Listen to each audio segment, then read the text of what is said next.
What is going on, everybody? Welcome back to the channel. And in today's video, I want to give you guys a quick market update as we have gotten the CPI data released this morning and price has definitely been reacting. We wound up breaking some very key levels before actually snapping right back up above them. Talk about binging and bonging around. But I did just want to give you guys this quick little update before we do our live stream tonight at 5:45 p.m. Eastern Standard Time, just to keep the Candle Mafia up to date on what my thoughts about the market are and where I'm expecting price to go from here. Now, things are a little sketchy out there. We have some very strong bearish signs popping up on the higher time frames now, so that is definitely more of a bearish look. However, the bullish setup are still not invalidated yet, and the fact that we hopped back above that key level of support could be a good sign, but I'm gonna break it all down in this video for you guys, hopefully give you some clarity. But before we get into it, make sure you hit that subscribe button, smash the like, and click that notification bell so you don't miss any of our great tutorials or urgent market updates like this that we upload to the channel. Let's get into it. So guys, here we are on the Bitcoin 15-minute chart. And as you can see this morning, we did get some wild price action. We got to move all the way down to about 18,130. Now, will we continue lower or will we be able to hold key support and get another move to the upside? I'm going to clear it up for you guys right now. But first off, I want to start off on the weekly time frame where we have yet another very bearish sign, and that is going to be the third yellow X on the weekly time frame. Guys, this is absolutely insane. We've never seen a yellow X on the Bitcoin chart on the weekly time frame ever, and we now are printing our third yellow X. Now, this is a very bearish sign, so you don't want to take this lightly. However, one thing to remember here is going to be that typically your first and your second yellow X typically give you the big move down, and then once you start getting that third, that fourth, or maybe that fifth yellow X, it could indicate seller exhaustion. So this definitely does look a little bit more bearish in my eyes just because of that third yellow X starting to print. Working our way down to the 6th day, we don't necessarily have a yellow X printing here. However, it is looking like our VWAP is doing what we like to call the VWAP flop, and just immediately flipping right back around to the downside. Now, this wouldn't immediately invalidate the bullish setups here on the higher daily time frames because, as you guys know, we do have momentum coming to the upside as your price action is making lower lows. That typically does give us a decent move to the upside. We've been looking at this for a couple of weeks now on the Frankie Candles YouTube channel, but with that VWAP flop, it does have me a little bit concerned. However, we could potentially just see the VWAP kind of just play around here and just confuse traders and might result in some sideways action. Now, if this time frame does roll over and this VWAP crosses over that 0 line and gives us a red dot, hopefully we could get an immediate green dot right after that. Otherwise, we do risk this momentum wave coming down even deeper.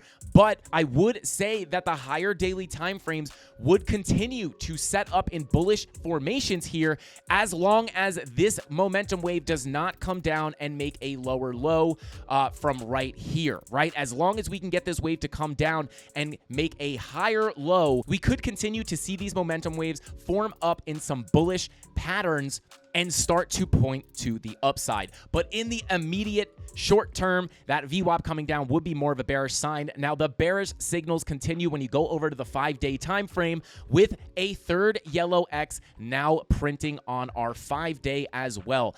This is definitely not a good sign to see all these yellow X's popping up on these higher daily time frames, guys. And again, this is just a result of what we've been talking about on my channel for a while now, and that's the VWAP flop. The VWAP comes over the 0 line, and this one on the 5-day is crossing back below, printing that red dot. But again, as long as these momentum waves do not come and make lower lows, I do think we could continue to see momentum start to move to the upside. Coming on down to our 4-day, which is now printing the yellow X as well. Definitely more of a bearish sign. Now, shout out to my Discord community members.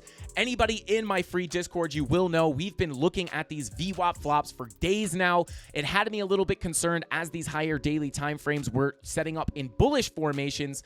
I was saying to be very careful with those VWAP flops, and every time I check the chart, it just gets more bearish and more bearish. It started off with the 3-day crossing over and printing that red dot, as the 4, 5, and 6 day weren't quite there yet.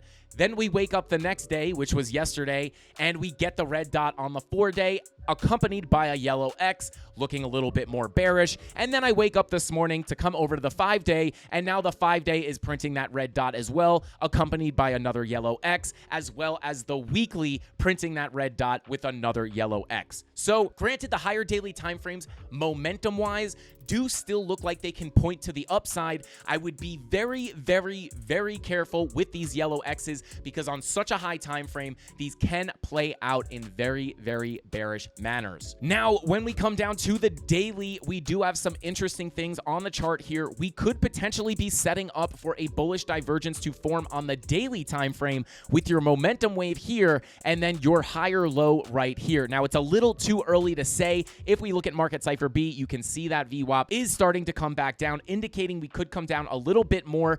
But as long as this momentum wave does not make lower lows, I do think we could potentially continue. If we get this to round off, we could continue to put bullish divergences in on the daily time frame, which could be a good spot to look for a swing long position if we get those bullish divergences to print and confirm. Now, working our way down the time frame, we do have a confirmed yellow X on our 16-hour before it immediately printed a green dot, and now we're getting a little pop to the upside. Now, let's go down to the lower time frames, guys, because we do have some things in the shorter term that could wind up being a little bit bullish. Now, looking at your 4-hour, you are currently printing a very nice bullish divergence. And if we turn on our TA here, you can see that we are putting in this bullish divergence with your lower lows on your price action and your higher lows on your momentum waves, giving us that bullish divergence. But the key here is that it is printing as we are holding key support, right? Look how beautiful that 4-hour candle is sitting right on top of that value area low at 18,825.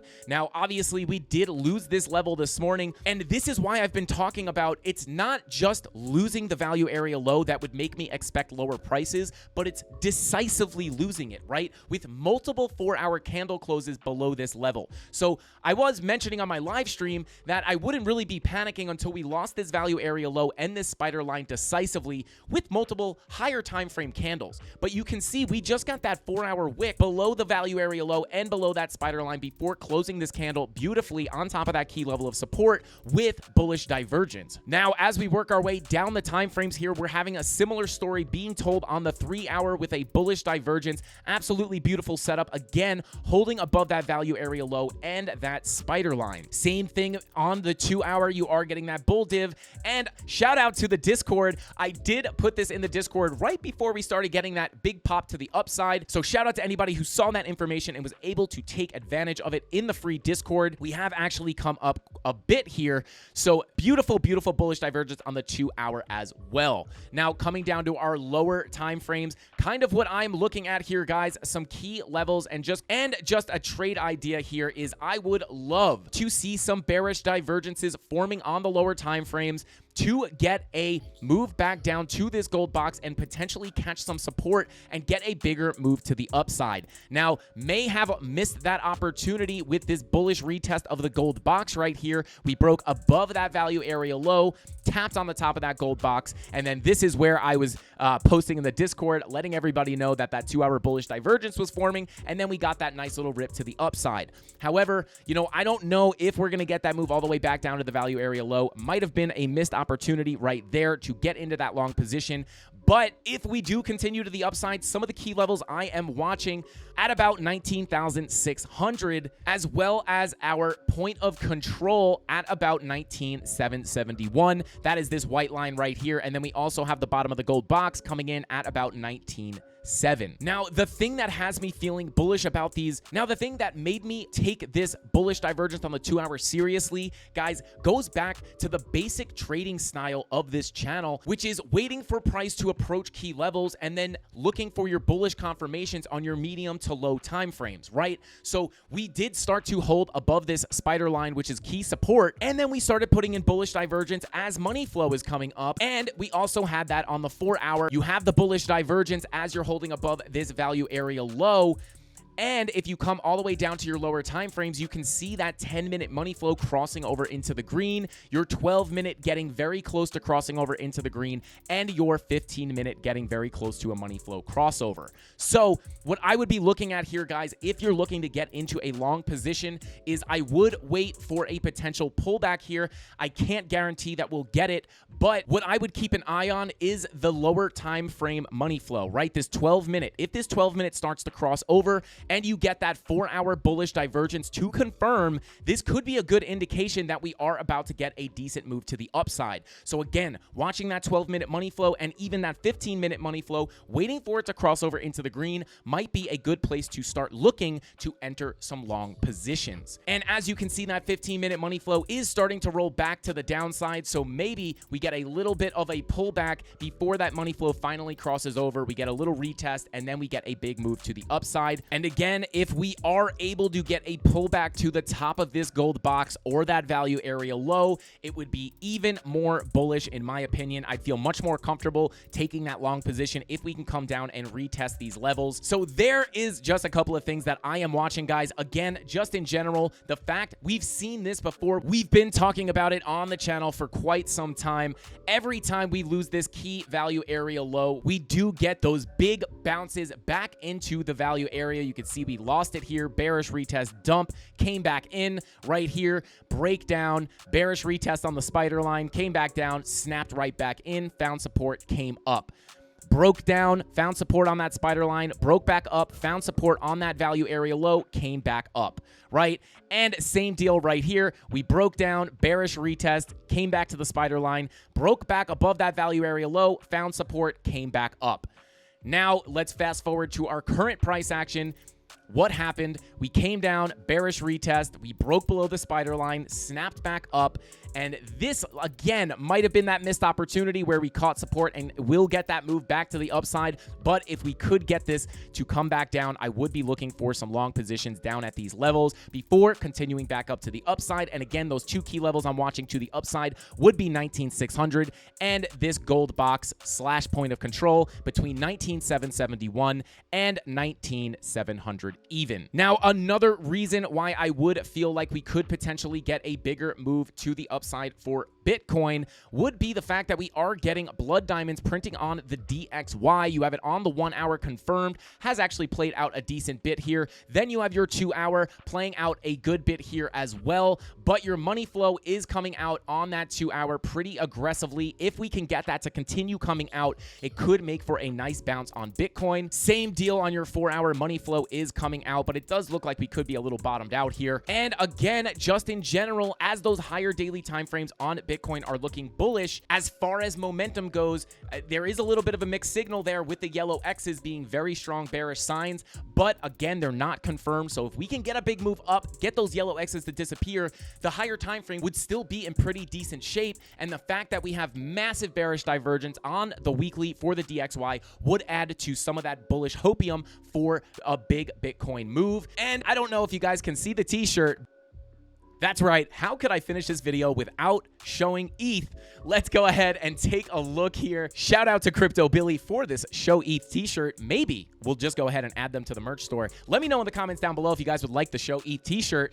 But guys, looking at Ethereum over here on the 1 hour, you can see we did come down to the bottom of our purple box. We lost it, wicked all the way down to another level that we had on the chart at 1149. Didn't quite come to it, but wicked all the way down here, got a strong bounce, closed back inside this purple box, and we are now also getting a strong bounce on Ethereum. Now, you are about to put that bullish divergence, same story as Bitcoin, so they are looking very similar, but I would be looking for this bullish divergence on the 4 hour for Ethereum to start printing and then come down to those lower time frames and look for the money flow crossovers. You can see that 12-minute has not crossed over yet. That 15-minute has not crossed over yet as well, but I would be looking for these money flow crossovers as that 4 hour bullish divergence confirms. And again, very similar to Bitcoin, you do have that bullish divergence on your 2-hour confirmed. So looking very similar to Bitcoin. But if we do get a continued move to the upside, guys, some levels I would be watching is about $1,300 even and about $1,309. We are pressed up against some resistance right now. So maybe we get a little retest of this purple box before continuing higher, but we'll have to wait and see. And just a quick trade update here, guys. I did take a little bit more profit on my Bitcoin short. I am going to hold on to this as I attempt to try to get into a long position, hoping for a pullback here, but Bitcoin is continuing to the upside. Again, shout out to the Discord members that saw that post in the Discord this morning. But guys, don't forget, if you want to long or short your favorite coins like me and the CandleMafia are doing, don't forget to check out the links in the description down below, and you will get some really, really good deals. Depending on how much you deposit into your account, Femex will give you some bonus funds to trade with, which is always nice. And don't forget, for the next 7 days, KuCoin will be offering 0 trading fees on Ethereum and Bitcoin. So if you want to take advantage of any of those deals, go ahead and check out those links. And with all that being said, guys, I think that's all I got for this market update. I'll see you guys at 5:45 tonight on my live stream, where we will continue to cover this crazy price action, update you on my live trades, and maybe even take a trade live on stream. That's all I got for this video. I'll see you in the next one. Frankie Candles out. Here we go, at the top of the class on a roll, and it's time to run it up, yeah, you know. Maxed out, put the pedal to the floor. Ayy, on the road, here we go, here we go. Yeah, we winning by a landslide.